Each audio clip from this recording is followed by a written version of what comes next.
Good morning everybody. आज के इस लेक्चर में हम लोग जेल के बारे में थोड़ी सी बात करेंगे और उसके बाद ये बड़ा छोटा सा टॉपिक है ये जेल।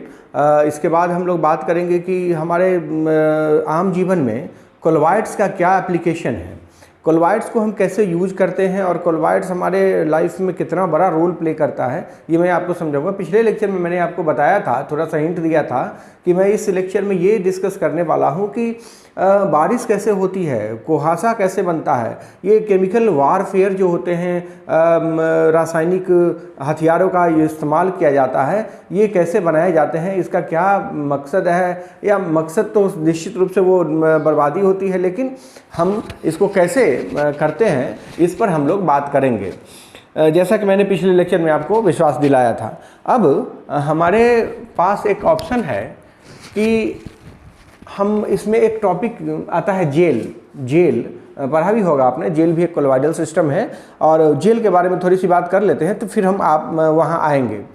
याद होगा आपको कि पिछले लेक्चर में इमल्सन पर पूरी चर्चा हुई थी, इमल्सन कैसे बनाते हैं, इमल्सन की स्टेबिलिटी कैसे हम मेंटेन करते हैं, और मिल्क में जो है वो कैसे, कौन सा इमल्सिफाइंग एजेंट है, या किसी भी कोलॉइड को प्रोटेक्ट करना है, protecting colloid, protection of colloid एक टॉपिक था पिछले लेक्चर में, वो भी बड़े डिटेल में हम लोग ने उसको देखा था। तो अभी हम पहले समझ लेते हैं जेल के बारे में। जेल में आपको कहा था कि it is also a colloid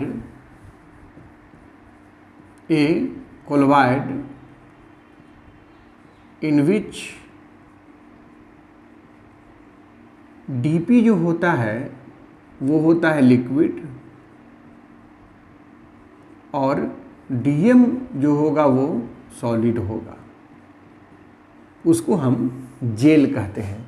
आजकल बहुत सारे जेल मार्केट में आते हैं, मिलते भी हैं, जैसे बेराइल जेल बाल खड़ा करने वाला, टूथपेस्ट बहुत सारा जेल के रूप में आता है, इवन कि शेविंग क्रीम जो होते हैं वो जेल के फॉर्म में आते हैं।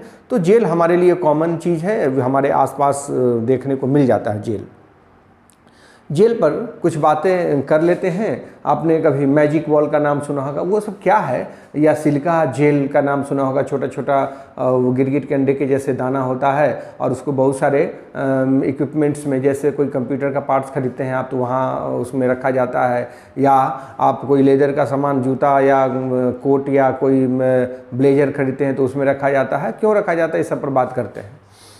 हम ये कहना चाह रहे थे कि कुछ lyophilic colloids, some lyophilic colloids are condensed to form semi solid like substance, jelly like, jelly आप समझ गए होंगे, jelly like known as gels, उनको हम जेल कहेंगे। जेल का बड़ा यूज है। जेल दो तरह के होते हैं, जेल दो तरह के होते हैं, एक इलास्टिक जेल और एक non elastic gel. Non elastic gel, elastic gel का मतलब होता है डिफॉर्मेशन हो जाएगा इसका, deformation on applying force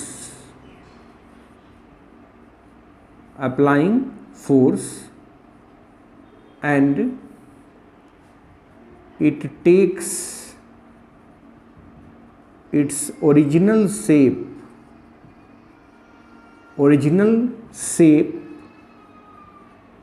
when the force is removed। जब फोर्स हटा लिया जाता है तो वो अपने ओरिजिनल फॉर्म में आ जाता है, उसको कहते हैं इलास्टिक जेल। जैसे अगर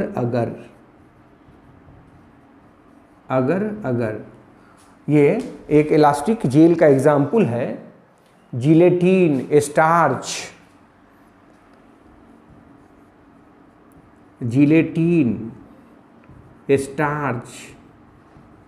ये सब इलास्टिक जेल के एग्जाम्पल्स हैं। जैसे जिलेटिन का छोटा छोटा बॉल होता है वाइट कलर का, उसको जब पानी में डाल देते हैं तो वो फूल के बड़ा हो जाता है, पूरा छोटा छोटा एकदम दाना जैसा होता है, सरसों का दाना जैसा होता है, और उसको जब हम डाल देते हैं पानी में तो वो फूल के बड़ा हो जाता है। तो ये इसको इम्बिबिशन कहते हैं, इस घटना को इम्बिबिशन कहते हैं। और आपने देखा होगा उसका नाम हम लोग आम भाषा में मैजिक बॉल रखते हैं कि एक बड़ा अच्छा लगता है देखने में, उसको शीशे के गिलास में छोटे छोटे दानों को रख दीजिए, पानी भर दीजिए और वो बड़े बड़े हो जाएंगे और वो देखने में अच्छे लगेंगे। तो वो इम्बिबिशन कहलाता है वो घटना, और उससे हम लोग एक जेल, उसको कहते हैं कि जेल है वो। नॉन इलास्टिक जेल का मतलब होता है on applying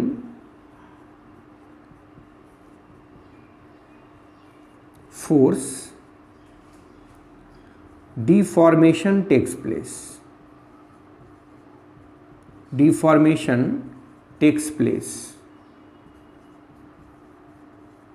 But they do not return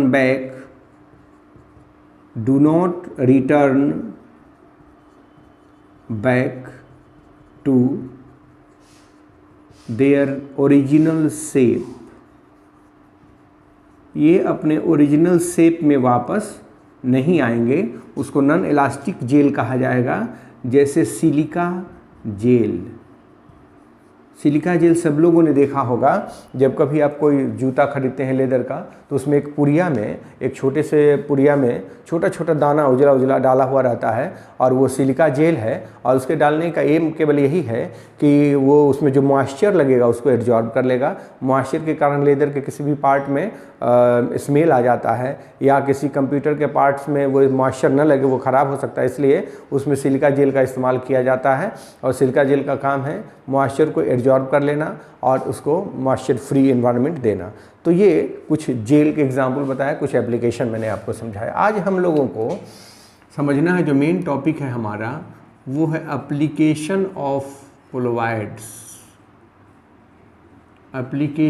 of कोलोवाइड्स। कोलोवाइड्स का एप्लीकेशन। पहला, इन डेली लाइफ मतलब हम रोज़मर्रा की ज़िंदगी में भी कोलोवाइड्स का इस्तेमाल करते हैं। जैसे क्लीनिंग ऑफ क्लॉथ्स, जब आप कपड़ा साफ करते हैं तो उस समय आप इस्तेमाल कर सकते हैं या तो साबुन का, नहीं तो डिटर्जेंट का। साबुन या डिटर्जेंट का इस्तेमाल किया जाता है। ये इमल्सन बनाते हैं। इमल्सन जब तक नहीं बनेगा तब तक कपड़े की सफाई होगी ही नहीं। आपको पहले भी इमल्सन का मैकेनिज्म समझा चुका हूँ। और यह इमल्सन जो है वह एक एसोसिएटेड कोलोवाइड है। टूथपेस्ट, बहुत तरह के टूथपेस्ट आप इस्तेमाल करते हैं, वह एक कोलोवाइड है, और हो सकता है कि वो जेल भी हो। शेविंग क्रीम का इस्तेमाल आप करते हैं,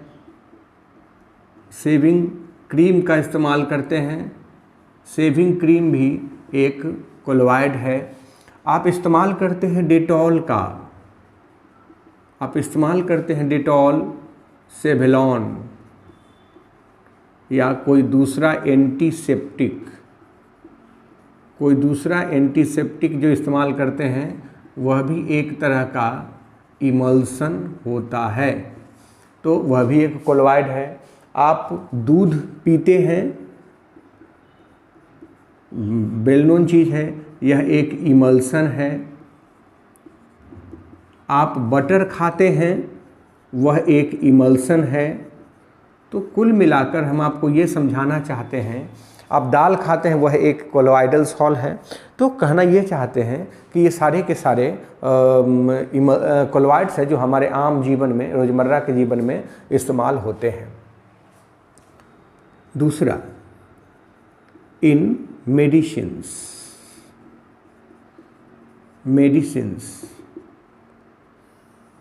मेडिसिन आजकल के ज़माने में सबसे अभिन्न अंग है हमारे रोज़मर्रा के जीवन में। मेडिसिन का इस्तेमाल हमेशा किसी न किसी मेडिसिन का इस्तेमाल हम करते ही हैं। तो कोलोइड्स जो होते हैं, colloids have large surface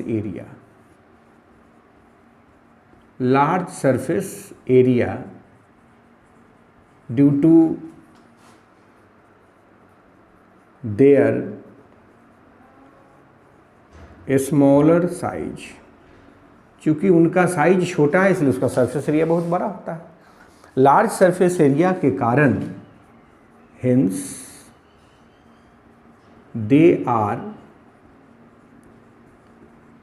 very effective medicines. वो मेडिसिन बहुत इफेक्टिव होगा, जैसे गोल्ड सॉल एक कोलोइड है जिसका इस्तेमाल मेडिसिन के रूप में किया जाता है। सिल्वर सॉल इसको कहा जाता है अर्जाइरॉल, जिसका इस्तेमाल आई लोशन के रूप में किया जाता है। इसको पर्पल ऑफ कैसियस कहा जाता है, पर्पल ऑफ कैसियस। बहुत सारे इसके यूजेज हैं। सिल्वर सॉल बता दिया आपको। एंटीमनी सॉल को काला जार में इस्तेमाल किया जाता है। इवन कि most of the cough syrup जो होते हैं वो सारे के सारे कोलोइडल नेचर के होते हैं, और कफ सिरप का तो आप समझ रहे हैं कि कितना बड़ा यूज है। तो मेडिसिन में कोलोइड्स का अपना एक बड़ा अहम योगदान है, बड़ा इम्पोर्टेंट यूज है कोलोइड्स का। कोलोइड्स का और भी इस्तेमाल है, जैसे स्मोक प्रेसिपिटेटर। मैं समझाता हूँ स्मोक प्रेसिपिटेटर में इसका कैसे यूज होता है। तीसरा,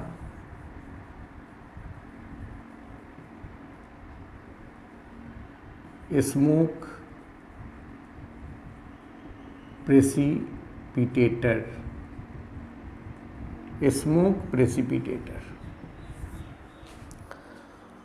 गाड़ी का जो साइलेंसर होता है, बाइक हो या कार, 4 व्हीलर हो, 2 व्हीलर हो, उसका जो साइलेंसर होता है उसमें फ्यूल का कंबशन होगा और उससे स्मोक निकलेगा। या चिमनी जो होते हैं, बहुत बड़े बड़े फैक्ट्रीज के कारखानों के जो चिमनी जो होते हैं उससे धुआं निकलता है। तो उस धुआं में बहुत सारे ऐसे पार्टिकल्स होते हैं जो बड़ा ही डेंजरस होते हैं, बड़ा ही पॉइजनस होते हैं, और उनका नेचर कोलोइडल होता है। आप जानते भी हैं स्मोक एक कोलोइड है, तो उसमें भी dispersed phase and dispersion medium होगा। डिस्पर्सन मीडियम गैस है, वो एक एरोसॉल है, और डिस्पर्स फेज जो होगा वो सॉलिड हो सकता है, सॉलिड ही होता है। तो वो जो पार्टिकुलेंट्स होते हैं, वो जो पार्टिकल्स होते हैं, वो अगर एटमॉस्फेयर में चले जाएंगे तो सांस के थ्रू हमारे फेफड़े में जाएंगे, और वो बहुत बड़ा सीरियस प्रॉब्लम क्रिएट कर सकता है। तो उसके लिए स्मोक प्रेसिपिटेटर का इस्तेमाल किया जाता है। हर एक चिमनी में, हर एक साइलेंसर में स्मोक प्रेसिपिटेटर का इस्तेमाल किया जाता है। मैं आपको बता दूं कि स्मोक जो है वह एक एरोसॉल है। यह एक एरोसॉल है जिसमें डीपी कोई सॉलिड होगा और डीएम गैस होता है हमेशा। तो चूंकि यह कोलोइड है, स्मोक एक कोलोइड है, so carry particular charge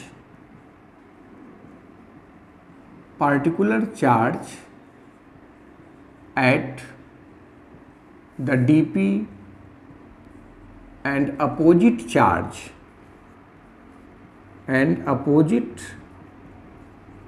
charge in DM, medium में उसका अपोजिट चार्ज होगा। तो ये जो सॉलिड पार्टिकुलेंट्स, जो पार्टिकल्स होते हैं, बड़ा ही हार्मफुल होते हैं ये। तो अगर यह एटमॉस्फेयर में चला जाएगा तो वो हमारे नाक के थ्रू हमारे फेफड़े में भी जा सकता है। तो हमें उसको हटाना है, उस पॉइजनस पार्टिकल्स को हम हटाना चाहते हैं, जिसके लिए हमको स्मोक प्रेसिपिटेटर का इस्तेमाल करना होगा। हम अगर उसको हटाना चाहते हैं तो स्मोक प्रेसिपिटेटर का इस्तेमाल करना होगा।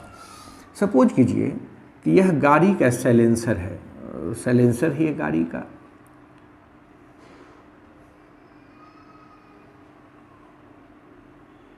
ठीक है, इधर से स्मोक आ रहा है, इधर से स्मोक आ रहा है। तो स्मोक में DP भी है और DM भी है। तो यहाँ पर होता क्या है कि दो प्लेट्स लगा दिए जाते हैं, दो प्लेट्स लगा दिए जाते हैं, और यह प्लेट पॉजिटिवली चार्ज है तो ये निगेटिवली चार्ज प्लेट होगा। हमेशा उसमें चार्ज्ड प्लेट लगाए जाते हैं, चार्ज्ड प्लेट्स। तो ये चार्ज प्लेट क्या करते हैं, जैसे ही स्मोक आएगा तो जो पार्टिकल्स हैं, जो चार्ज पार्टिकल हैं, हार्मफुल पार्टिकल्स हैं, वो नीचे इसके अट्रैक्शन, इससे अट्रैक्ट होके, चाहे इससे अट्रैक्ट होके न्यूट्रलाइज होगा और सेटल डाउन हो जाएगा। तो हम ये कह सकते हैं कि harmful charged particles are neutralised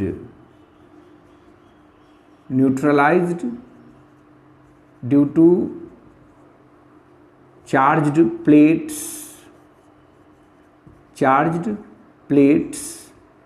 and settled down.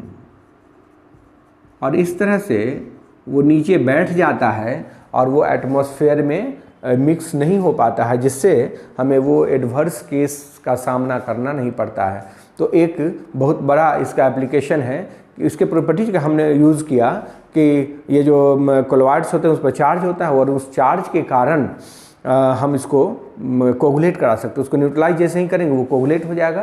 तो हमने इसका यूज़ करा यहाँ, और इसको कहते हैं क्वार्टरेल प्रेसिपिटेटर। क्वार्टरेल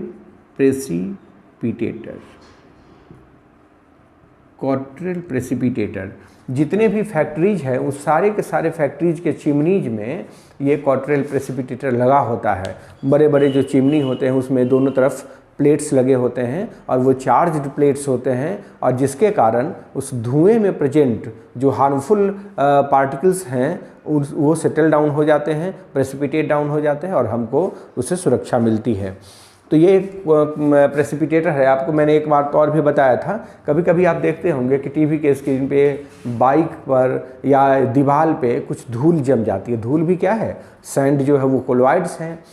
तो उस धूल को आप कितना भी कपड़े से साफ़ करें वो साफ़ नहीं होगा। तो उसके लिए कभी कभी मैग्नेटिक प्रेसिपिटेटर आता है, एक प्लेट जैसा लगा रहता है। मैग्नेटिक प्रेसिपिटेटर जैसे ही आप चारों तरफ घुमाएंगे वो सैंड पार्टिकल्स न्यूट्रलाइज होकर नीचे गिर जाएगा अपने आप। आपको पोंछने की भी ज़रूरत नहीं, सब अपने आप नीचे गिर जाएगा। या आप उसमें साबुन या सर्फ घोल के और उसको एक बार साफ़ कर दीजिए तो फिर से वो न्यूट्रलाइज हो जाएगा और साफ़ हो जाएगा। तो कभी कभी ऐसा होता है, सैंड को भी साफ़ करने के लिए हमें मैग्नेटिक या इलेक्ट्रिक प्रेसिपिटेटर की ज़रूरत पड़ती है, जिससे वो अपने आप नीचे से न्यूट्रलाइज होकर सेटल डाउन हो जाता है। तो ये एप्लीकेशन है एक कोलोइड्स का। एक एप्लीकेशन हम लोग देख सकते हैं सीवेज डिस्पोजल या प्यूरिफिकेशन ऑफ वाटर। ये तो पहले भी आपसे डिस्कस किया जा चुका है।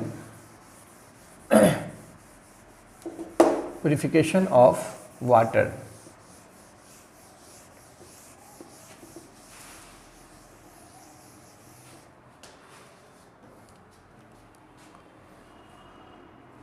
चौथा एप्लीकेशन है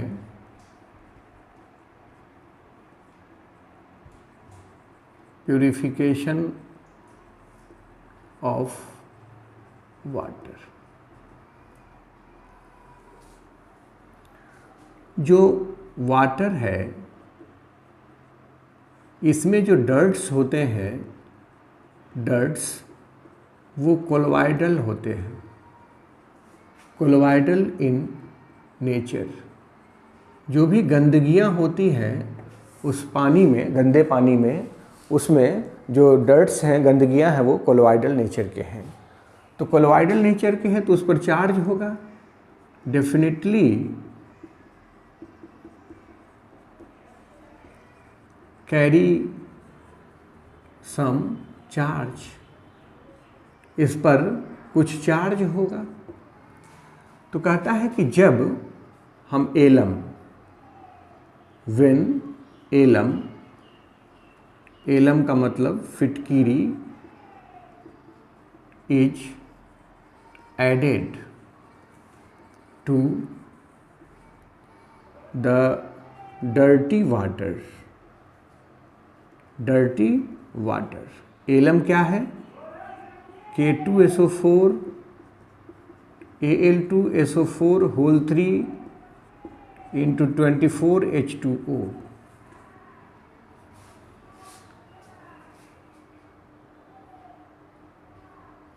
जब हम एलम डाल देते हैं then colloidal particles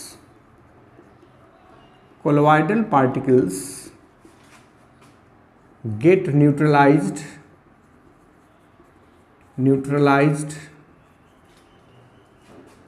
coagulated and settled down। वो कोगुलेट होके नीचे सेटल डाउन हो जाता है और पानी हमारा साफ हो जाता है। तो वाटर के प्यूरिफिकेशन में भी हम लोग इसका इस्तेमाल करते हैं।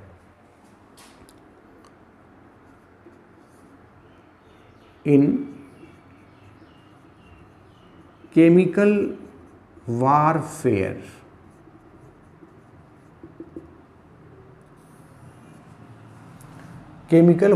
देखिए जैसे स्क्रीन, स्मोक का स्क्रीन बनाया जाता है, एकदम कुहासा जैसा बना देते हैं बम के एक्सप्लोजन से। Smoke and mist screen is prepared of poisonous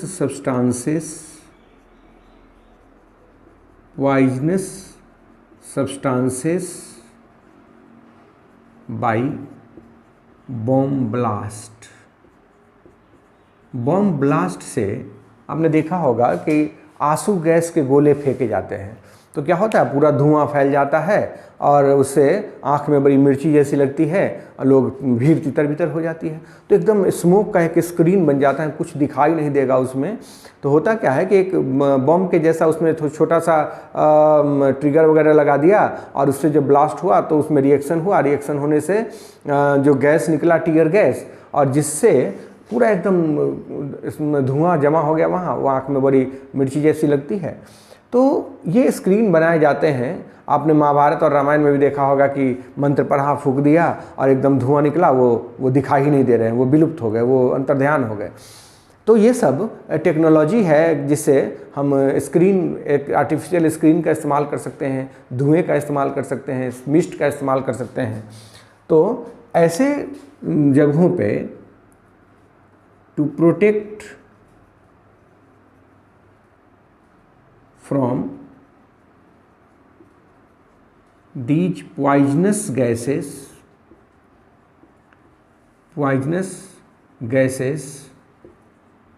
we have to use masks। हमें मास्क का इस्तेमाल करना चाहिए।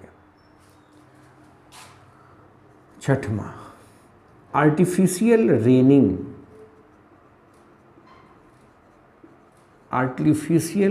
रेनिंग, हम कृत्रिम रूप से वर्षा भी करा सकते हैं और ये बड़ा ही सक्सेसफुल रहा है एक्सपेरिमेंट। IIT कानपुर के स्टूडेंट्स ने कुछ जगहों पे जहाँ बहुत ही अकाल जैसी स्थिति आ गई थी, बारिश नहीं हो रही थी, तो किसानों के खेतों में उन्होंने आर्टिफिशियली बारिश भी करवाया, बड़ा सक्सेसफुल रहा एक्सपेरिमेंट। तो आर्टिफिशियल रेनिंग कराई जाती है। तो रेनिंग कराने में हमें तो बादल की ज़रूरत पड़ेगी। तो आपने पढ़ा है कि क्लाउड जो है वह एक एरोसॉल है। क्लाउड एक एरोसॉल है जहाँ ड्रॉपलेट्स जो होते हैं वाटर के, droplets of water are suspended, वो लटके रहते हैं क्योंकि उन पे एक चार्ज होता है। तो अगर क्लाउड कोलॉइड है, क्लाउड एक कोलॉइड है, तो निश्चित रूप से उस पर चार्ज होगा। तो कुछ क्लाउड पे पॉजिटिव चार्ज होगा तो उसको कहेंगे पॉजिटिव क्लाउड, पॉजिटिव कोलॉइड, तो उसको हम लोग पॉजिटिव क्लाउड कहेंगे। और कुछ क्लाउड पे नेगेटिवली चार्ज होते हैं तो उसको हम नेगेटिव क्लाउड कहेंगे। कह दिया नेगेटिव क्लाउड। तो जब आसमान में बहुत सारे बादल हों और उनमें से पॉजिटिव क्लाउड नेगेटिव क्लाउड के पास आएगा तो न्यूट्रलाइजेशन होगी, और न्यूट्रलाइजेशन होने से बारिश होगी। वो जो भी बूंद है वो सब फ्री हो जाएगा और वो नीचे गिरेगा तो बारिश जिसको हम कहते हैं। लेकिन अगर आसमान में केवल एक ही चार्ज के बादल हो, सपोज कीजिए कि सारे के सारे जो क्लाउड्स हैं वो पॉजिटिवली चार्ज हैं, तो अगर वो सारे के सारे क्लाउड्स पॉजिटिवली चार्ज होंगे तो निश्चित रूप से वो जब एक दूसरे के पास आएंगे तो स्पार्किंग होगी, बिजली चमकेगी, गर्जन होगी, लेकिन बारिश नहीं होगी क्योंकि न्यूट्रलाइजेशन होता ही नहीं है। इसलिए कहा जाता है कि जो गरजते हैं वो बरसते नहीं है। कहावत ऐसे नहीं बनी है, इसके पीछे साइंटिफिक रीज़न है कि जो गरजते हैं वो बरसते नहीं है। क्यों? अगर बहुत ज़्यादा गर्जन हो रही है, बहुत ज़्यादा थंडरिंग हो रही है, तो इसका मतलब है कि आसमान में केवल और केवल एक ही चार्ज के क्लाउड्स हैं, और एक चार्ज के सेम चार्ज के क्लाउड्स होने से कभी बारिश नहीं हो सकती है क्योंकि न्यूट्रलाइजेशन होगा ही नहीं, और न्यूट्रलाइजेशन नहीं होगा तो बारिश होने की संभावना ही नहीं बनती है। तो दोनों ही चार्ज के क्लाउड होने चाहिए आसमान में तो बारिश होगी, पहली बात। दूसरी बात, अगर सेम अपोजिट चार्ज के क्लाउड्स एक दूसरे से टकरा गए, आपस में मिल गए, तो हेवी रेन की संभावना हो जाती है, जिसको नहीं कहते कभी कभी बादल फटना। उत्तराखंड में हमेशा बादल फट जाते हैं और इससे हेवी रेन होती है और बड़ा तबाही मचाता है वो बारिश। तो बारिश अगर बहुत तेज़ हो रही है, इसका मतलब है कि दो अपोजिट चार्ज के जो क्लाउड्स हैं वो आपस में मिल गए हैं, एक दूसरे के बहुत करीब आ गए हैं, और अगर वो टकरा गए हैं तो निश्चित रूप से बादल फट गया, उसको कहते हैं हेवी रेन। बहुत ही ज़्यादा बारिश होगी, रेन्स कैट्स एंड डॉग्स, तो उसको कहते हैं कि बादल फटना। उससे इसका मतलब हुआ कि बादल फटा, बहुत ज़्यादा बारिश हुई। इसमें एक बात और समझ ली कि कहा जाता है कि बादल में अगर आपने उंगली रखा तो आपको जला देगा। इतना ज़्यादा चार्ज होता है एक क्लाउड में कि अगर आप उसको छू गए तो आप एकदम से स्वाहा हो जाएंगे, भस्म हो जाएंगे। बादल जो है, जब दो बादल, कहते हैं ना बिजली गिरती है, तो दो बादल जब टकराए, आपस में मिले, तो उनसे जो इलेक्ट्रिसिटी, उनसे जो चार्ज डेवलप हुआ, वो चार्ज धरती पर आता है और जहाँ भी मिले, जो चीज़ मिलेगा उसको जलाते हुए जाएगा। इसीलिए घरों के ऊपर एक बड़ा सा रॉड निकाल देते हैं और उसका कनेक्शन धरती से होता है, तड़ित चालक उसको कहते हैं। और इसका मतलब ये हुआ कि उस रॉड के थ्रू जो चार्ज ऊपर से आया है, बिजली के रूप में गिरी, वो धरती में समा जाए। इसलिए हम लोग तड़ित चालक का इस्तेमाल करते हैं। तो ये क्लाउड्स जो हैं वो चार्ज होते हैं, और चार्ज क्लाउड्स जो हैं वो बारिश कराते हैं। अब समझ गए, बारिश होने का मैकेनिज्म यही है। और भी कहा जाता था कि अगर बारिश की बूंद एकदम सीधी पड़ रही हो तो इसका मतलब हुआ कि निगेटिव क्लाउड के जस्ट ऊपर पॉजिटिव क्लाउड गुजर रहा है, जिसके कारण न्यूट्रलाइजेशन हुआ है और बारिश की बूंद एकदम सीधी गिर रही है। तो जब बूंद सीधी गिरेगी तो बबल्स बनेंगे। तो बड़े बुजुर्ग कहा करते थे कि अगर बबल्स बन रहा हो, इसका मतलब है कि बारिश बहुत तेज़ होगी, बहुत लंबे समय तक होगी, और तब आप घर से बाहर न निकलें। और बबल्स बनने का कारण आपको समझा दिया कि जब पानी की बूंद एकदम सीधी गिरेगी तो बबल्स बनेंगे, और सीधी कब गिरेगी? जब निगेटिव क्लाउड के ऊपर पॉजिटिव क्लाउड पास करेगा। और निश्चित रूप से अगर ऐसी परिस्थिति बनेगी तो बारिश बहुत समय तक होगी, बहुत बारिश होगी। तो ये अंदाज़ा लोग लगाते थे। तो बारिश कैसे होती है इसके मैकेनिज्म मैंने आपको समझा दिया। अब आप ज़रा समझिए कि हम अगर हेलीकॉप्टर से ऊपर जाएं क्लाउड के ऊपर और उस क्लाउड के ऊपर हम कुछ इलेक्ट्रोलाइट का स्प्रे कर दें, सोडियम क्लोराइड कैल्शियम क्लोराइड का स्प्रे कर दें, तो निश्चित रूप से कोगुलेशन होगा। अगर एक ही चार्ज के क्लाउड है तब भी कोगुलेशन होगा और बारिश होगी।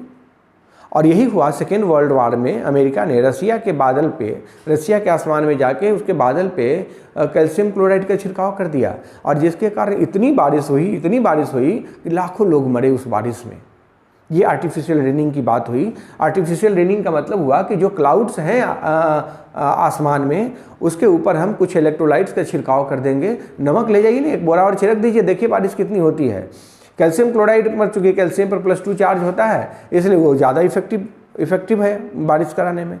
तो कहना ये है कि हम अगर क्लाउड के ऊपर कुछ इलेक्ट्रोलाइट का स्प्रे कर देते हैं तो निश्चित रूप से वो रिस्पॉन्सिबल होगा बारिश कराने के लिए। अब बात रही कि आर्टिफिशियल रेनिंग केवल क्लाउड हो तभी कराएंगे, ऐसा नहीं है। हम आर्टिफिशियल क्लाउड भी बना सकते हैं और वो सिल्वर ऑक्साइड वगैरह का क्लाउड बनाकर और जहाँ चाहें, जिस जगह चाहें, जिस खेत में चाहें, जिस छत पे चाहें, आप बारिश करा सकते हैं।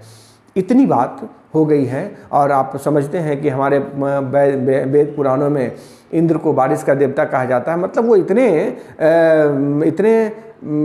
बारिश कराने में वो एक्सपर्टाइज रहे होंगे कि जहाँ लोगों ने पूजा उनकी की, जहाँ बारिश की मांग की, वहाँ गए, आर्टिफिशियल बादल बनाया और बारिश करा दिया। मैं एक अंदाज़ा बता रहा हूँ, मैं कोई कमेंट नहीं कर रहा हूँ। मैंने ये कहा कि ये सारी की सारी बातें जो है वो हवा में की गई नहीं है, सबका अपना एक साइंटिफिक बैकग्राउंड है। तो इंद्र को कहा जाता था कि वो बारिश के देवता है, मतलब उनको बारिश कराने में एक्सपर्ट होंगे, वो एक्सपर्टाइज होंगे, वो उनमें विशेषज्ञता हासिल होगी बारिश कराने में कि बारिश कैसे कराते हैं, क्लाउड कैसे बनाते हैं, कैसे उस पर इलेक्ट्रोलाइट का छिड़काव करेंगे तो बारिश हो जाएगी, ये वगैरह वगैरह। तो हम बारिश की बात कर रहे थे कि बारिश हम करा सकते हैं, आर्टिफिशियल रेनिंग हो सकती है। ये बहुत मुश्किल काम नहीं है और यह भी कोई नई बात नहीं है। आर्टिफिशियल रेनिंग बहुत पहले से होती आ रही है।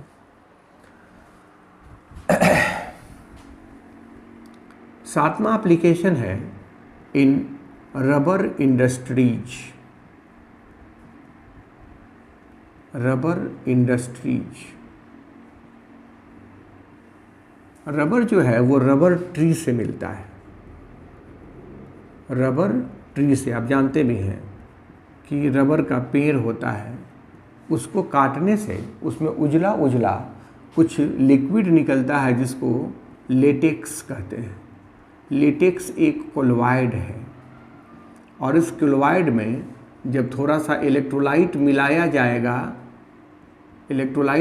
जाएगा तो कोगुलेशन होगा और उस कोगुलेशन के बाद हम उसको मनचाहे शीट में कन्वर्ट कर सकते हैं और तब मनचाहे शेप में उसको काट सकते हैं। यह हुआ रबर बनाने का मेथड। आप अगर किसी के पर रबर का कोटिंग करना चाहते हैं तो इलेक्ट्रोफोरेसिस उसका एक सबसे आसान तरीका है कि रबर के लेटेक्स में आप उस चीज़ को डुबाकर एनोड बना दीजिए और उसके बाद उससे इलेक्ट्रिसिटी पास कराइए तो निश्चित रूप से उस पर डिपॉजिट हो जाएगा। इलेक्ट्रोफोरेसिस के बाद, इलेक्ट्रोफोरेसिस से कोगुलेशन होता है और कोगुलेशन से उस सब्सटेंस पर जिस पर आपने कोटिंग करना है उस पर जाके वो डिपॉजिट हो जाएगा। 8वां है पेंट इंडस्ट्रीज। पेंट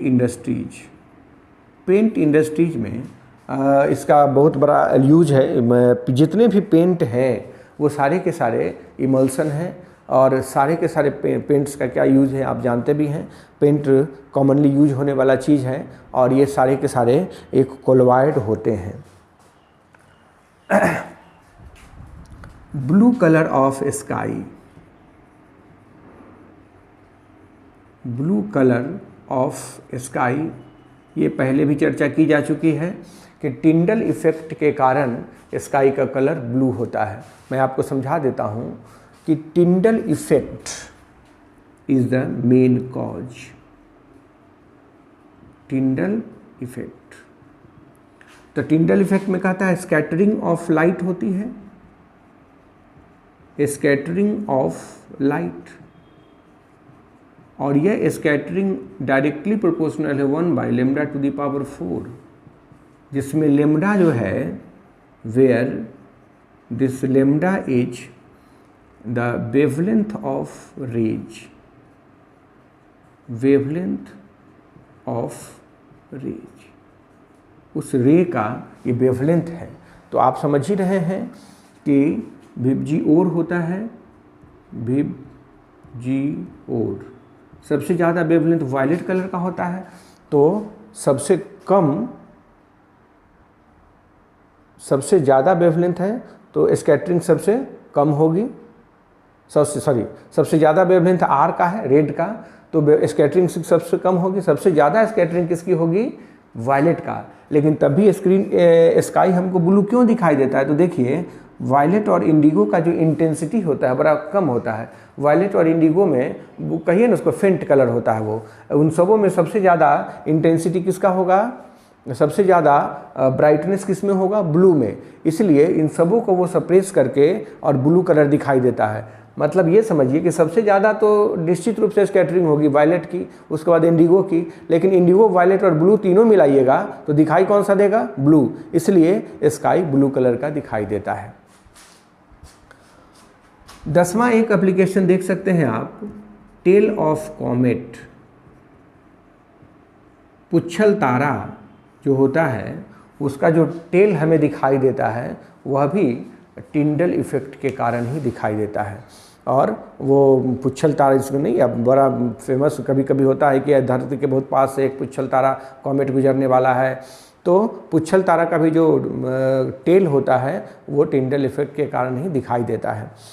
और भी बहुत सारे एप्लीकेशंस आपसे चर्चा किए हैं कि जैसे अगर हम फ्रेश कट की बात करते हैं, दाढ़ी बनाते समय कहीं कट जाता है तो हम वहाँ क्या इस्तेमाल करते हैं? फिटकिरी, एलम का इस्तेमाल करते हैं। क्यों?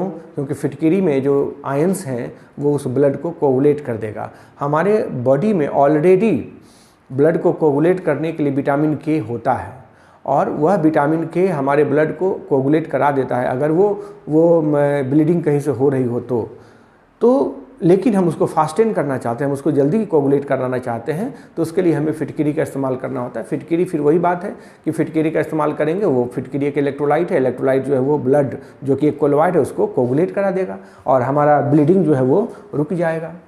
तो फिटकिरी का इस्तेमाल करते हैं फ्रेश कट पे।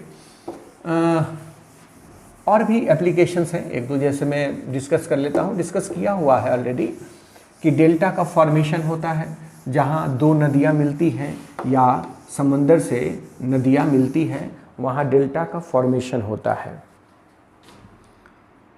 Formation of delta, formation of delta at the meeting point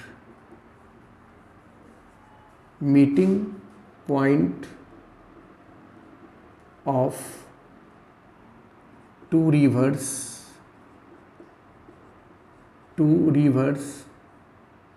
or rivers and sea, जहाँ नदियाँ समंदर से मिलती हैं या जहाँ दो नदियाँ मिलती हैं वहाँ डेल्टा का फॉर्मेशन होता है। इस पर तो बृहद चर्चा कर चुके हैं कि नदियाँ जो है वो बहुत सारे मड, क्ले वगैरह बहा के लाती है, वो सारे के सारे क्या है? कोलोइड्स हैं। जब वो समंदर से मिलती है तो समंदर के पानी में बहुत सारे आयंस होते हैं, इलेक्ट्रोलाइट्स हैं वो, तो उस आयन के कारण वो मड जो है, वो क्ले जो है वो सेटल डाउन हो जाता है और वहाँ एक मिट्टी का ढेर बन जाता है जिसको डेल्टा कहते हैं। ठीक वैसे ही दो नदियाँ जो अलग अलग रीजन से बह के आती है वो अलग अलग चार्ज के मड और क्ले को बहा के लाती है। जब दोनों नदियाँ मिलती हैं तो उनका म्यूचुअल प्रेसिपिटेशन होता है, कोगुलेशन होता है, जिसके कारण फिर से मिट्टी का ढेर लग जाता है जिसको हम डेल्टा कहते हैं। तो ये सारे के सारे कुछ एप्लीकेशंस हैं जो हमारे चारों तरफ कोलोइड्स देखने को मिलते हैं और कोलोइड्स का यूज करके हम बहुत सारी ऐसी बात भी करते हैं जो समाजोपयोगी होता है, जो हमारे ह्यूमन सिविलाइजेशन को बहुत ज़्यादा लाभ पहुंचाता है। तो ये रही बात। आज ये चैप्टर कंप्लीट होता है, हमारा सरफेस केमिस्ट्री कंप्लीट होता है और पूरे के पूरे चैप्टर को देखें। अगर कोई बात हो तो हमें कमेंट बॉक्स में ज़रूर लिखें और अगर वीडियो पसंद आता है तो आपने लाइक बटन देना ना भूलें। हाँ, हमारे नए व्यूवर्स से ये एक हार्टिएस्ट रिक्वेस्ट है कि आप चैनल को सब्सक्राइब कर लें और बेल आइकन को प्रेस करना ना भूलें, ताकि आपको जो नोटिफिकेशन है वीडियो का, नए वीडियो का, वो सही समय पे मिल जाए और आप उसका लाभ उठा सकें। मैंने पहले भी कहा था कि ये जो हमारा चैनल है वो फुल्ली डेडिकेटेड है फॉर द केमिस्ट्री लवर्स, जो केमिस्ट्री को पसंद करते हैं, जो केमिस्ट्री पढ़ते हैं। केवल और केवल केमिस्ट्री की ही बात यहाँ होती है और हम नई नई बातें लेकर आते हैं। अब इस चैप्टर की समाप्ति के बाद ये फिजिकल केमिस्ट्री, मैंने 12th क्लास का जो फिजिकल केमिस्ट्री में 5 चैप्टर्स हैं मैंने कंप्लीट कर दिया है ये, और आशा करते हैं कि आप सभी लोग बहुत लाभान्वित हुए होंगे। फिजिकल केमिस्ट्री के समाप्ति के बाद अब एक नया ब्रांच इनऑर्गेनिक या ऑर्गेनिक शुरू किया जाएगा और आपको आपके ज़रूरत के हिसाब से इस पर वीडियो बना के डाला जाता रहा है। आपके डिमांड के हिसाब से कुछ लोगों ने डिमांड किया कि इनऑर्गेनिक का एक लेक्चर जो अभी एग्जामिनेशन पॉइंट ऑफ व्यू से शेयर करें, तो इनऑर्गेनिक केमिस्ट्री पर हो सकता है कि पी ब्लॉक या एक जनरल इनऑर्गेनिक केमिस्ट्री कैसे क्वेश्चंस पूछे जाएंगे, इस पर एक लेक्चर ऑलरेडी है। लेकिन अब कुछ टॉपिक्स जो हैं वो कुछ हॉट टॉपिक्स जो कॉमन टॉपिक्स हैं उस पर हम लोग डिस्कशन कर लेंगे। हो सकता है कि अगला वीडियो उस पर आ जाए। तो फिर से मुलाकात होगी हमारी आपकी अगले वीडियो में। नमस्कार।